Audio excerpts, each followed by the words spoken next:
श्री शिवाय नमस्तुभ्यम। हर हर महादेव। स्वागत है आप सभी का आपके अपने चैनल हमारे संस्कार में। आज हम आपके लिए लेकर आए हैं सावन महीने के आखिरी सोमवार की व्रत कथा।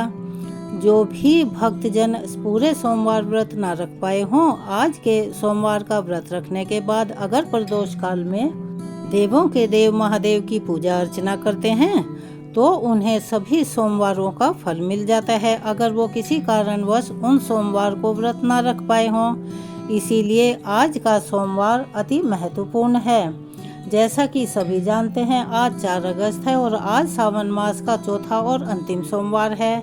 आज भगवान शिव की पूजा करने के लिए प्रदोष काल का समय शाम को 6:18 से 7:48 तक रहेगा।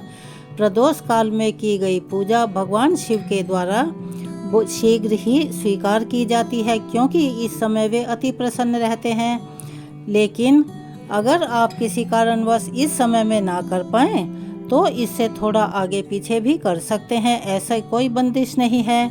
लेकिन आप सभी से निवेदन है कि अगर आप चैनल पर नए हैं तो प्लीज़ चैनल को सब्सक्राइब करें, वीडियो को लाइक करें, ज़्यादा से ज़्यादा शेयर करें, बेल आइकन को भी अवश्य ही दबाएं। कमेंट्स बॉक्स में ओम नमः शिवाय हर हर महादेव लिखना ना भूलें। सावन का ये पावन और पवित्र महीना, जिसे शिव के महीने के नाम से भी जाना जाता है, और भक्ति की पूर्णता के साथ अपने चौथे और अंतिम सोमवार पर आ गया है। यह वह दिव्य अवसर है जब श्रद्धा, तपस्या और व्रत के माध्यम से भक्त भोलेनाथ की कृपा पाने का प्रयास करते हैं। आज हम संपूर्ण मन, वचन और कर्म से भगवान शिव का भक्ति के साथ ध्यान करते हैं और उनसे प्रार्थना करते हैं, हे नीलकंठ महादेव, आपके चरणों में हमारी अनगिनत प्रार्थनाएं समर्पित हैं, जिनकी की गिनती नहीं हो सकती। हमें सत्मार्ग पर चलने की शक्ति दें, हमारे जीवन से दुख और ताप संकट दूर करें, हमारे परिवार में सुख शांति और समृद्धि का वास हो। हे करुणामयी भोलेनाथ, यदि इस सावन में हमसे जाने अनजाने में कोई भूल या कोई गलती हो गई हो तो हमें माफ़ कर दीजिए। हमें अपनी असीम दया का पात्र बनाएं, यानी अपनी कृपा हम पर हमेशा बनाए रखें। हम पूर्ण श्रद्धा से आपके चौथे सोमवार की यह कथा सुनते हैं और आपसे निवेदन करते हैं कि हमारे मन की सभी कामनाएं पूर्ण हों, हमारे हृदय में सच्ची भक्ति का दीप सदा जलता रहे। हर हर महादेव, बम बम भोले। एक बार किसी नगर में एक साहूकार रहा करता था। उसके घर में अन्न धन की कोई कमी नहीं थी, यानी कि वह बहुत धनाढ्य था। लेकिन कोई संतान न होने के कारण वह और उसकी पत्नी बड़े दुखी रहा करते थे। संतान प्राप्ति के लिए वह हर सोमवार को व्रत रखा करता था और पूरी श्रद्धा और भक्ति के साथ शिव मंदिर में जाकर भगवान शिव और माता पार्वती की विधि विधान से पूजा किया करता था। उसकी भक्ति को देखकर एक दिन माँ पार्वती प्रसन्न होकर भगवान शिव से साहूकार की मनोकामना पूर्ण करने की प्रार्थना करती हैं। पार्वती जी के आग्रह पर भगवान शिव ने कहा, हे देवी, इस संसार में हर प्राणी को उसके कर्मों का फल मिलता है, किसी को किसी प्रकार से, किसी को किसी प्रकार से। जिसके भाग्य में जो हो उसे भोगना ही पड़ता है। लेकिन पार्वती जी ने साहूकार की भक्ति को देखकर उसकी मनोकामना पूर्ण करने की इच्छा व्यक्त की। माता पार्वती के अति आग्रह करने पर भगवान शिव ने साहूकार को पुत्र प्राप्ति का वरदान तो दे दिया, लेकिन उन्होंने यह भी बताया कि यह बालक केवल 12 वर्षों तक ही जीवित रहेगा। माता पार्वती और भगवान शिव के इस संवाद को साहूकार भी सुन रहा था, इसीलिए उसे इस सब को सुनकर ना तो इस बात की खुशी हुई और ना ही कोई दुख हुआ, बल्कि वह पहले की तरह ही लगातार शिव जी की पूजा अर्चना करता रहा। कुछ समय के बाद साहूकार की पत्नी ने एक पुत्र को जन्म दिया। जब वह बालक 11 वर्ष का हुआ तो उसे पढ़ने के लिए काशी भेज दिया गया। साहूकार ने पुत्र के मामा को बुलाकर उसे बहुत सारा धन देते हुए कहा कि तुम इस बालक को किसी भी प्रकार की कोई परेशानी मत होने देना और काशी विद्या पढ़ने के लिए ले जाओ।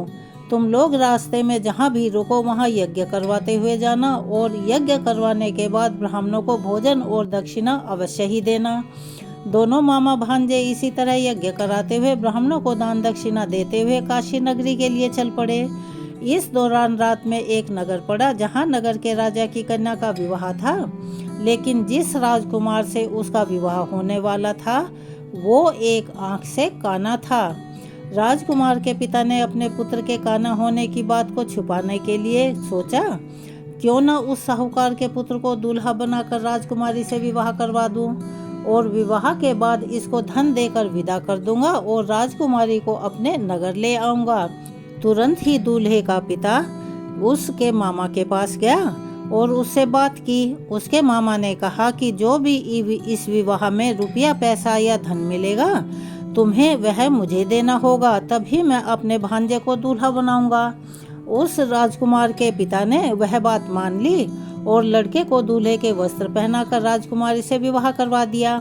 साहूकार का पुत्र बड़ा ईमानदार था, उसे यह बात अच्छी नहीं लगी, इसीलिए उसने अवसर पाकर राजकुमारी के दुपट्टे पर लिख दिया कि तुम्हारा विवाह तो मेरे साथ हुआ है, लेकिन जिस राजकुमार के साथ तुम्हें विदा किया जाएगा वह एक आंख से काना है।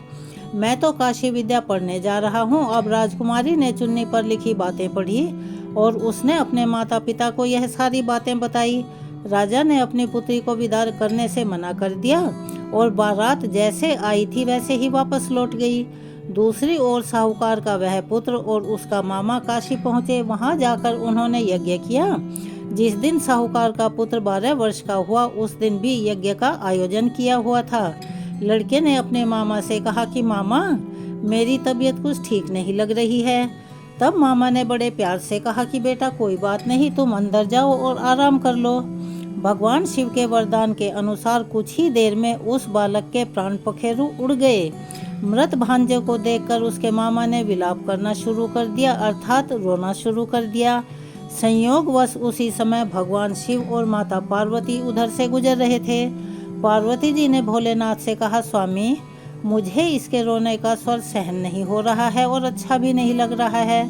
आप कृपया इस व्यक्ति के कष्ट को अवश्य दूर कीजिए। जब भगवान शिव उस मृत बालक के समीप गए तो वह बोले कि पार्वती, यह तो उसी साहूकार का पुत्र है जिसे मैंने सिर्फ 12 वर्षों की आयु का वरदान दिया था। अब आज इसकी आयु पूरी हो चुकी है, लेकिन मातृ भाव से विभोर माता पार्वती जी कहने लगी कि हे महादेव, आप इस बालक को और आयु देने की कृपा करें, नहीं तो इसके वियोग में इसके माता पिता भी तड़प तड़प कर मर जाएंगे। माता पार्वती के पुनः आग्रह करने पर भगवान शिव ने उस लड़के को जीवित होने का वरदान दे दिया। शिव जी की कृपा से वह लड़का जीवित हो गया। शिक्षा पूरी करके लड़का मामा के साथ अपने नगर की ओर वापस चल पड़ा। दोनों चलते हुए उसी नगर में पहुंचे जहां उसका विवाह हुआ था। उस नगर में भी उन्होंने यज्ञ का आयोजन किया। उस लड़के के ससुर ने उसे पहचान लिया और महल में ले जाकर उसकी खूब आवभगत की और अपनी पुत्री को धूमधाम से विदा कर दिया। इधर साहूकार और उसकी पत्नी भूखे प्यासे रहकर अपने बेटे की राह देख रहे थे। उन्होंने यह प्रण कर रखा था कि अगर उन्हें अपने बेटे की मृत्यु का समाचार मिलेगा तो वह भी उसी क्षण प्राण त्याग देंगे। परंतु अपने बेटे के जीवित होने का समाचार पाकर उनकी खुशी का ठिकाना नहीं रहा। उसी रात भगवान शिव ने साहूकार के स्वप्न में आकर कहा, हे श्रेष्ठी, मैंने तेरे सोमवार के व्रत करने और व्रत कथा सुनने से प्रसन्न होकर तेरे पुत्र को लंबी आयु प्रदान की है।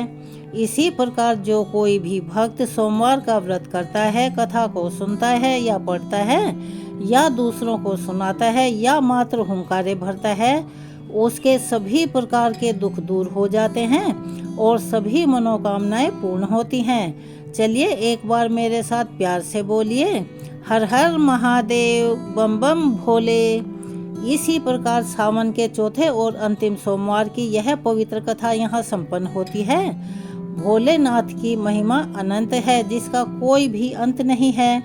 उनकी कृपा असीम है जिसकी कोई सीमा नहीं है। जो भी भक्त श्रद्धा भक्ति से निष्ठा के सावन के सोमवारों का व्रत करता है, भगवान उसकी सभी मनोकामनाएं पूरी करते हैं और जीवन को सुख शांति और समृद्धि से भर देते हैं।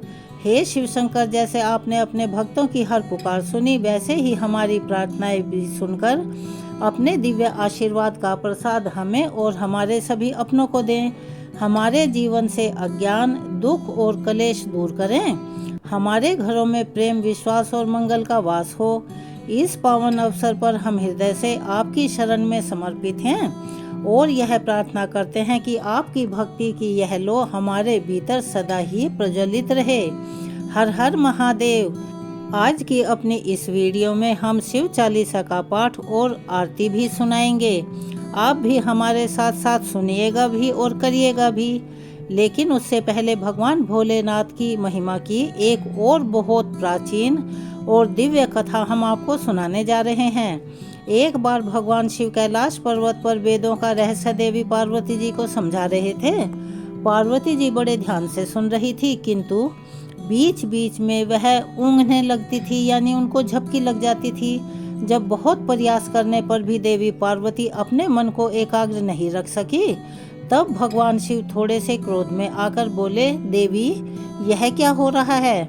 मैं आपको इतना गूढ़ रहस्य समझा रहा हूँ और तुम हो कि झपकियाँ ले रही हो। तुम में इतनी ही बुद्धि है जितनी किसी मछुए की स्त्री में। जाओ मृत्युलोक में और किसी मछुआरे की स्त्री के रूप में जन्म लो। अब भगवान शिव के श्राप से देवी पार्वती जी उसी क्षण वहाँ से गायब हो गई। बाद में भगवान शिव को बड़ा पश्चाताप हुआ कि यह मैंने क्या किया। जिसका स्नेह मेरे लिए अगाध था उसी को आवेश में आकर मैंने त्याग कर दिया और श्राप दे दिया। भगवान शिव की मनोदशा उनके परम सेवक नंदी से छुपी नहीं थी। नंदी सोचने लगे, मेरे स्वामी तो बड़े व्याकुल हैं, बड़े परेशान हैं माता पार्वती जी के बिना, और जब तक माता लौटेंगी नहीं स्वामी को चैन नहीं मिलेगा। उधर देवी पार्वती मृत्युलोक में पहुंची और एक शिशु बालिका के रूप में पुनई के वृक्ष के नीचे लेट गई। थोड़ी ही देर में वहां से कबीले के कुछ मछुआरे अपने सरदार के साथ वहां से गुजर रहे थे, तो उनकी नज़र उस नन्ही सी बालिका पर पड़ी। सरदार ने बालिका को उठाया और उसे भगवान का भेजा हुआ प्रसाद समझकर, उपहार समझकर अपने घर ले आया। फिर उसने उस बालिका का नाम रख दिया पार्वती। जब वह कुछ बड़ी हुई तो अपने पिता के साथ मछलियां पकड़ने जाने लगी। बड़ी होकर उसने नाव चलाना भी सीख लिया था। पार्वती अपूर्व सुंदरी थी। तीनों लोकों में उसके समान कोई भी स्त्री नहीं दिखती थी। कबीले के कितने ही युवक उसके रूप की प्रशंसा करते हुए नहीं थकते थे और अपनी जान छिड़कते थे। उनमें से कोई तो पार्वती के साथ विवाह करने की इच्छा भी रखते थे, लेकिन पार्वती उनमें से किसी के साथ भी विवाह के लिए इच्छुक नहीं थी। उधर कैलाश पर्वत पर भगवान शिव को देवी पार्वती जी का वियोग असहनीय हो रहा था। फिर एक दिन उन्होंने अपने मन की व्यथा नंदी से कही। भगवान बोले, नंदी मैं रात दिन देवी पार्वती के बिना बहुत बेचैन रहता हूँ और उस घड़ी को कोसता हूँ जब मैंने क्रोध में आकर उस देवी को श्राप दे दिया था। काश उस समय मैंने धैर्य से काम लिया होता। नंदी ने दोनों हाथ जोड़कर भगवान शिव से कहा, प्रभु आप पृथ्वी पर जाकर उन्हें स्वयं क्यों नहीं ले आते? फिर शिव भगवान बोले, नंदी कैसे लाऊं? उनका विवाह तो किसी मछुआरे से ही होगा। भगवान शिव के मुंह से कराहा निकल पड़ी। शिवजी के मन की व्यथा जानकर नंदी विचार करने लगे कि मुझे ऐसा कोई जतन करना चाहिए जिससे स्वामी को मछुआरा बनना ही पड़े। यह विचार करके नंदी ने एक बहुत बड़ी मछली का रूप धारण किया और उस तट की ओर चल पड़ा जिस पर परवर कबीले के मछुआरे रहा करते थे। वहां पहुंचकर मछली बने नंदी ने मछुआरों के बीच आतंक फैला दिया। मछुआरे मछली पकड़ने के लिए जल में अपना जाल डालते तो मछली उनके जाल को काट डालती और यहाँ तक कि उनकी नावों को भी पलट देती थी। मछली का आतंक अब इतना बढ़ गया था तो कबीले के मुखिया ने घोषणा कर दी कि जो भी आदमी इस मछली को पकड़ कर लाएगा उसी के साथ मैं अपनी पुत्री का ब्याह करूँगा। अनेकों युवकों ने उस मछली को पकड़ने की कोशिश की, लेकिन वे सब असफल रहे। और होते भी क्यों नहीं, क्योंकि माँ पार्वती तो हमेशा से भगवान शिव की ही हैं। असहाय होकर मछुआरे सरदार ने भगवान शिव की ही शरण ली। कहने लगे, हे दया के सागर, हे कैलाशपति, हमें इस मछली से छुटकारा दिलवाइए। मछुआरे की बेटी ने भी शिवजी से प्रार्थना की और कहा, हे सदाशिव, हे प्रलयंकर, हमारी सहायता करो। अब तो केवल हमें आपका ही आसरा है। हे प्रभु। भगवान शिव ने उनकी पुकार सुनी और एक मछुआरे का वेश बनाकर वे मुखिया के घर जा पहुँचे। उन्होंने मुखिया से कहा, मैं उस मछली को पकड़ने के लिए आया हूँ। तब उस मुखिया मछुआरे ने कहा, नौजवान, तुम्हें पहले यहाँ कभी नहीं देखा, तुम नए से लगते हो, लेकिन फिर भी अगर तुमने उसे पकड़ लिया तो हमारी जाति सदैव तुम्हारे गुण गाएगी। अगले दिन भगवान शिव एक बहुत बड़ा जाल लेकर सागर के जल में उतर पड़े। उन्होंने जाल फेंका तो मछली आकर उसमें फंस गई, जो वास्तव में नंदी थे। मछली बने नंदी सोचने लगे, मेरा काम तो हो गया, अब स्वामी और माता का मिलन हो जाएगा। इधर भगवान शिव उस मछली को पकड़कर किनारे लाए। मछुआरे उनकी जय जयकार करने लगे। मछुआरों का सरदार बोला कि तुमने हमें उबार लिया। हे नौजवान, हम किस प्रकार तुम्हारा आभार व्यक्त करें। फिर अपने वचन के अनुसार मछुआरे सरदार ने बड़ी धूमधाम से अपनी पुत्री का विवाह उस युवक के साथ कर दिया, जो कि असलियत में शिव भगवान थे। और इस तरह मछुआरे शिव और मछुआरिन पार्वती जी के विवाह के बाद नंदी अपने वास्तविक स्वरूप में प्रकट हो गए। उन्हें अपनी पीठ पर बिठाकर वहां से नाचते कूदते भागते दौड़ते पर्वत पर ले आए। भगवान शिव की अंतर्वेदना दूर हो गई, यानी मन शांत हो गया और देवी पार्वती श्राप से मुक्त हो गई और जीवन चक्र पहले की ही तरह चलने लगा। यहाँ पर यह कथा समाप्त होती है। चलिए एक बार मेरे साथ प्यार से मिलकर बोलिए, हर हर महादेव बम बम भोले। चलिए अब शुरू करते हैं शिव चालीसा का पाठ। जय गणेश गिरिजा सुवन मंगल मूल सुजान, कहत अयोध्या दास तुम देहु अभय वरदान। जय गिरिजापति दीन दयाला, सदा करत संतन प्रतिपाला। भाल चंद्रमा सोहत नीके, कानन कुंडल नाग फनी के। अंग गोर शिर गंग बहाए, मुंड माल तन छार लगाए। वस्त्र खाल बाघंबर सोहे, छवि को देख नाग मुनि मोहे। मैना मातु की हवे दुलारी, वाम अंग सोहत छवि न्यारी। कर त्रिशूल सोहत छवि भारी, करत सदा शत्रुन क्षयकारी। नंदी गणेश सोहत है कैसे, सागर मध्य कमल हो जैसे। कार्तिक श्याम और गणराऊ, या छवि को कही जात न काऊ। देवन जब ही जाए पुकारा, तब ही दुख प्रभु आप निवारा। किया उपद्रव तारक भारी, देवन सब मिली तुम ही जुहारी। तुरत षडानन आप पठायऊ, लव निमेष मह मारी गिरायऊ। आप जलंधर असुर संहारा, सुयश तुम्हार विदित संसारा। त्रिपुरासुर सन युद्ध मचाई, सब ही कृपा कर लीन बचाई। किया तपहि भगीरथ भारी, पूरब प्रतिज्ञाता सुपुरारी। दानिन मह तुम समको नाही, सेवक स्तुति करत सदाही। वेद नाम महिमा तब गाई, अकथ अनादि भेद नहीं पाई। प्रकट उदधि मंथन में ज्वाला, जरत सुरासुर भय विहाला। कीन्ह दया तह करी सहाई, नीलकंठ तब नाम कहाई। पूजन रामचंद्र जब कीन्हा, जीत के लंक विभीषण दीना। सहस्त्र कमल में हो रहे धारी, कीन परीक्षा तब ही पुरारी। एक कमल प्रभु राखे जोई, कमल नयन पूजन चह सोई।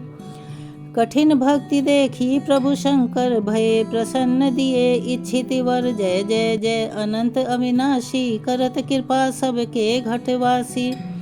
दुष्ट सकल नित मोहि सतावे, भ्रमत रहे मोहि चैन न आवे। त्राहि त्राहि मैं नाथ पुकारो, यही अवसर मोहि आन उबारो। लय त्रिशूल शत्रुन को मारो, संकट से मोहि आन उबारो। मात पिता भ्राता सब होई, संकट में पूछत नहीं कोई। स्वामी एक है आस तुम्हारी, आए हरौ मम संकट भारी। धन निर्धन को देत सदा ही, जो कोई जांचे सो फल पाही। स्तुति कही विधि करें तिहारी, क्षमहु नाथ अब चूक हमारी। शंकर हो संकट के नाशन, मंगल कारण विघ्न विनाशन। योगी यति मुनि ध्यान लगावे, शारद नारद शीश नवावे। नमो नमो ज नमः शिवाय, सुर ब्रह्मादिक पार न पाए। जो यह पाठ करे मन लाई, तापर होत है शंभु सहाई। ऋणिया जो कोई हो अधिकारी, पाठ करे सो पावन हारी। पुत्रहीन इच्छा कर जोई, निश्चय शिव प्रसाद तेहि होई। पंडित त्रयोदशी को लावे, ध्यान पूर्वक होम करावे।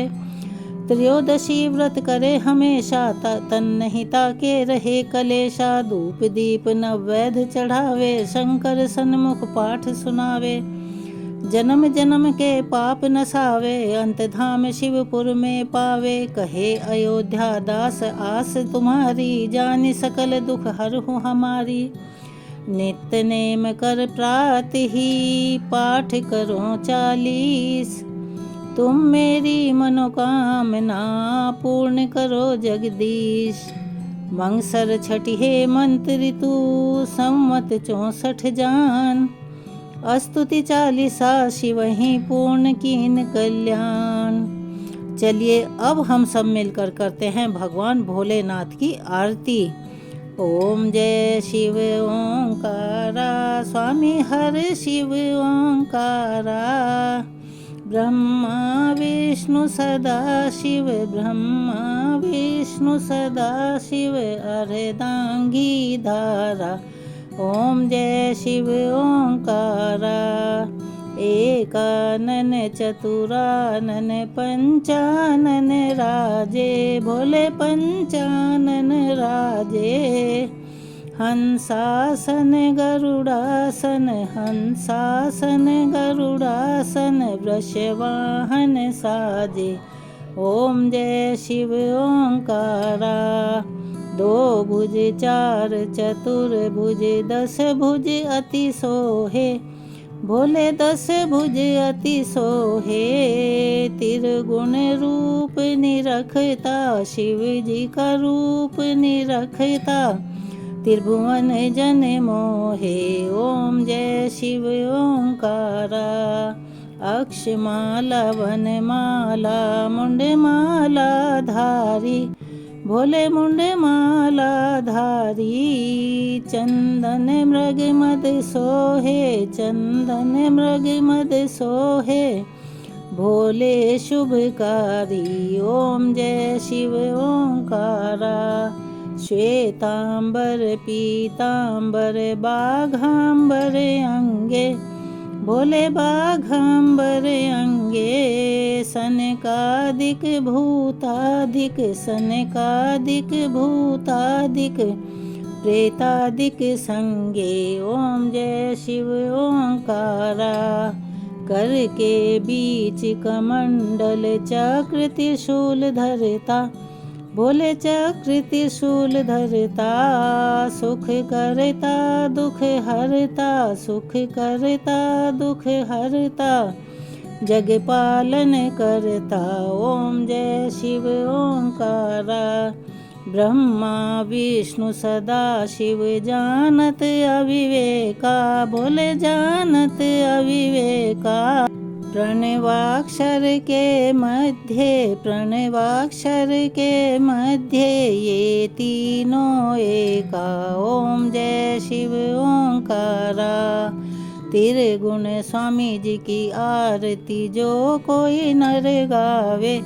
स्वामी प्रेम सहित गावे। कहत शिवानंद स्वामी, भजत हरि हर स्वामी। सुख संपत्ति पावे, ओम जय शिव ओंकारा। ओम जय शिव ओंकारा, स्वामी हर शिव ओंकारा। ब्रह्मा विष्णु सदा शिव, ब्रह्मा विष्णु सदा शिव।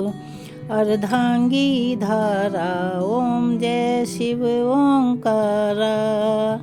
सोमवार की कथा, शिव चालीसा और भगवान भोलेनाथ की आरती यहाँ पर संपूर्ण होती है। आप सभी से निवेदन है कि एक बार मेरे साथ प्यार से और श्रद्धा और भक्ति के साथ जयकारा लगाइए भगवान भोलेनाथ के नाम का। हर हर महादेव, बम बम भोले।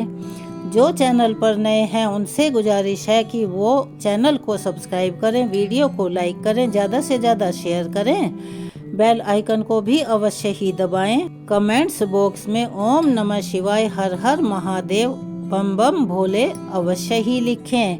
अपना सहयोग और प्यार हमें ऐसे ही प्रदान करते रहें। धन्यवाद।